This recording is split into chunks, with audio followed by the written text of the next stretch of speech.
is still wide open. You should let it go. She wanna be double tatted on her body. It don't matter what they say. I'm timeless, timeless, timeless, timeless, timeless, timeless, timeless. We timeless. I'm afraid to say it.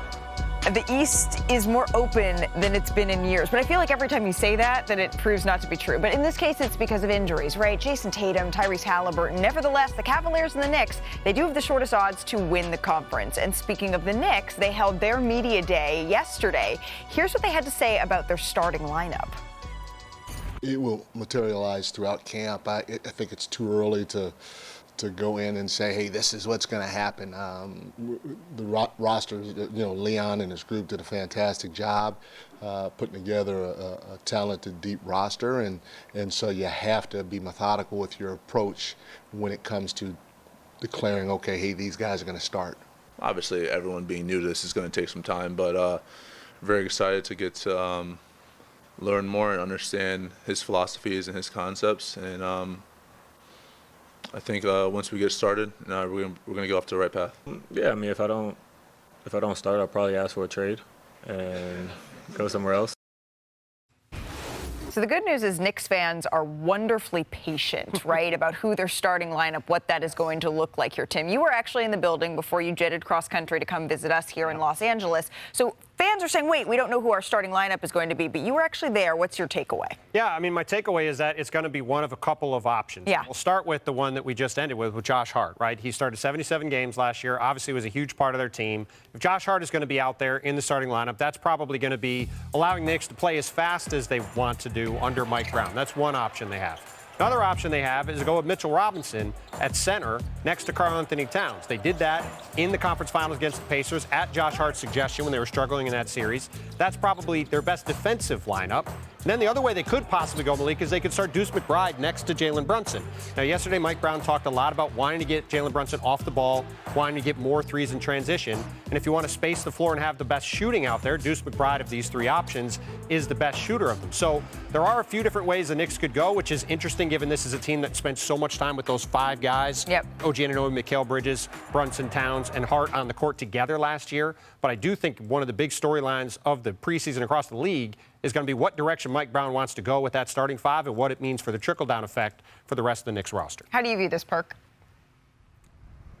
It shouldn't be a damn storyline, not if you're trying to win and contend for a title. And this is the reason that they got their asses kicked last year in the Eastern Conference Finals, because they was actually playing against a team that played agenda-free basketball and sacrifice. When you're trying to win, it's about sacrificing. One, it's not about who starts, it's about who finished the game, who wants to be in there when it matters the most. Two, what is the most important piece that's going to get you over the hump? Who is that person? It is Karl-Anthony Towns.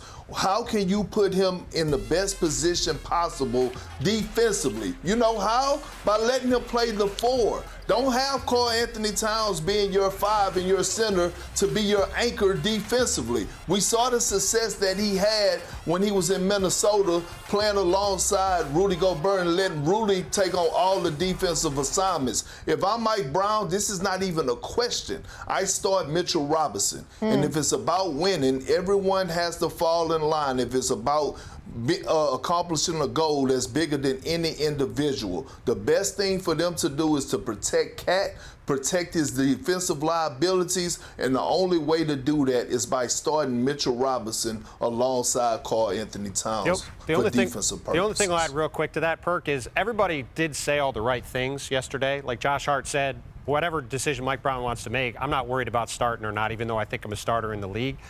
The thing I think will be interesting is, to your point, what does Mike Brown want to do with this team, and how does he want to deploy his players? That's where I think it's going to be an interesting storyline to see what he wants to do with this roster, not how the guys react. Sure, and the conversation has been a lot about health for the New York Knicks as well, and Mitchell Robinson has been a part of that conversation. So when you look at their depth and the options that they have, part of that is protecting them from themselves. Bobby Marks, what does their depth actually look like here? Well, I think with New York, certainly when you add Malcolm Brogdon and return Landry Shamet and Jordan Clarkson, Gershon on the other side, there's a lot of different ways that New York can go with this roster here. Certainly we're talking about who that fifth starter would be, and we've talked about Mitchell Robinson.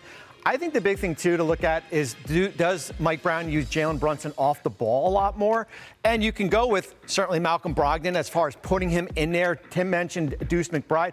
Here's the thing, Malika. You're in the Eastern Conference. Don't be afraid to experiment with different lineups during this year. Last year, Oklahoma City's most used lineup was not used in the playoffs as far as from a starting perspective. The lineup with certainly with Shea and Case and Wallace, that lineup was used 22 times. Guess what? That lineup did not start in the playoffs at all, and they still wind up winning an NBA championship. So I think for New York, it gives you a lot of different options as far as what you can use, as far as what Mike Brown, he's got the depth that wasn't there last year. Yep. You can experiment with different lineups during the year because, as you said, in the Eastern Conference, it is wide open. New York will play the Philadelphia 76ers twice. They will also face the Timberwolves, the Wizards, the Hornets as well before their season opener. That is on October 22nd against the Cavaliers, another team right there at the top of the Eastern Conference. So speaking of the 76ers, they have plenty of questions heading into the season, but there is one looming roster move that is yet to happen here, Shams, for the 76ers. What more can you tell us? It's the restricted free agency of Quentin Grimes, and I'm told both of these sides are very far apart on a deal. Quentin Grimes' agent, David Bauman, told me today that it was the first time today that the Sixers made a formal hard offer to Grimes as a restricted free agent. And Bauman added to me that Grimes will not be attending 76ers Media Day on Friday. He also will not be traveling with the team this weekend to Abu Dhabi for preseason. From the 76ers side of this all, getting VJ Edgecombe in the high lottery, obviously that changes the dynamics of their backcourt. And there is a level of uncertainty going into this year, health-wise, with key players like Joel Embiid, Paul George. And where does that leave the Sixers in terms of offering those high-value, high multi-year deals? Where this is really going and where these sides are staring at is that $8.7 million one-year qualifying offer for Grimes, or a sign and trade, or potentially 1 year larger deal where Grimes would waive his no trade clause. But this is really heading down the barrel as we get closer to October 1 of a potential qualifying offer deal. And there's so many questions that the 76ers had. You alluded to the health piece of all of this. This is not another one that they want hanging over their head, and yet here we are. While we're talking about questions that have not yet been answered this offseason, you all know where I'm going with this, right? One more restricted free agent yet to make the deal. Of course, Jonathan Kuminga and the Golden State Warriors. I feel like I've asked you this 10 times, and I may ask you 10 more. Where do things stand? So Jimmy Butler is actually holding a team function, a team mini camp in San Diego this week. This is the first full year of Stephen Curry, Draymond Green, Jimmy Butler all together. One player that is not there, the only player on the potential Warriors roster that isn't there, is a restricted free agent, Jonathan Kuminga. My understanding is he is not appearing at this team function, this camaraderie mini camp in San Diego. This is still at a stalemate. I spoke to Aaron Turner, Kuminga's agent, today, and he told me the player option still remains critical in these conversations. We know about the 3-year, $75 million offer or 2-year, $45 million offer. Both still have team options in them. Him, just like Grimes, has until October 1st before his decision. But these sides still at a stalemate. Jonathan Kuminga did not appear at the first kind of team-related event the Warriors players had today. I just appreciate that you called it what it is. It's a function. It's not just a get-together. It's a function for the Golden State Warriors. Shams, thank you.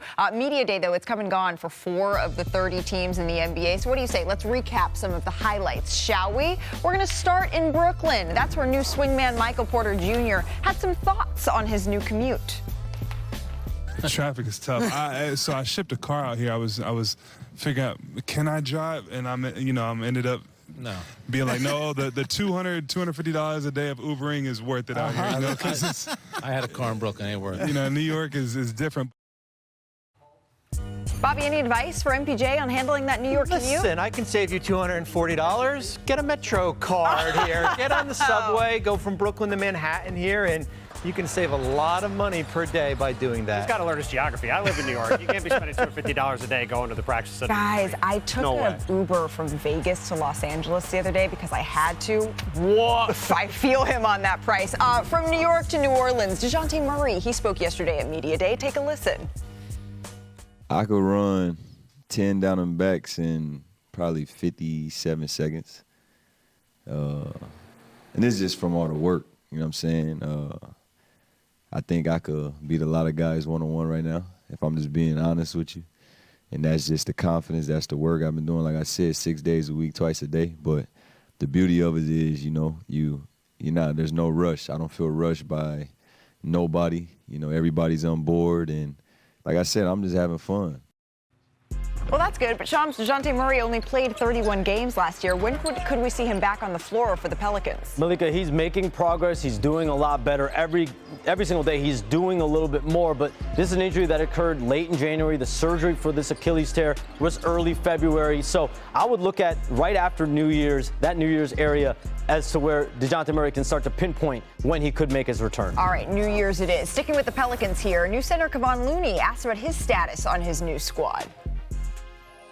I would say Unk age is probably, I played with real Unks that was in a 30, 35. I played with a couple 40-year-olds, so I know what real Unks look like. Shout out my man Andre Iguodala. He was about 45 when he was playing with me. So I would say about 35 is the age you can be considered. In the NBA locker room, 34, 35 is the Unk age in the locker room, not 29. He's only 29, Perk. Is he really considered Unk status? Yeah, he's considered Unc. You know what I mean? Once you hit 30, you become Unc and Auntie. You know what I mean? I was called Auntie yesterday. Yeah, we're definitely Unc. I was Unc right there. Look, coaching up Braun, getting on his behind. Perk, I'm 30. You was called Auntie yesterday? Yeah, I was born in 1995, and I was told yesterday you were born in the 1900s. What?